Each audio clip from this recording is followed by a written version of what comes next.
a parlar d'un dels homes del dia a la premsa, que és Nolito, perquè informen els diaris esportius catalans que el Barça està a punt d'arribar a un acord ja per tenir Nolito cedit en aquest mercat d'hivern amb opció de compra a l'estiu,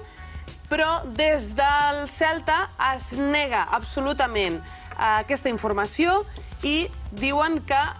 qui vulgui Nolito que pagui directament els 18 quilos de la seva clàusula. Yo sé que el Celta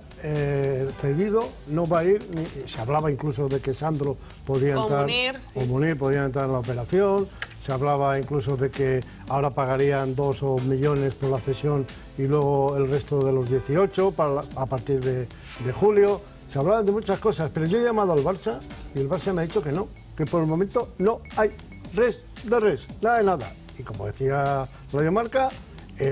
al descanso he escuchado al gerente y al presidente del Celta y los dos han desmentido, incluso el presidente del Celta ha dicho que traen la cláusula de rescisión, que son de 18 millones, como han dicho, o nada. O sea, es que yo siempre he dicho aquí, lo recalqué ayer,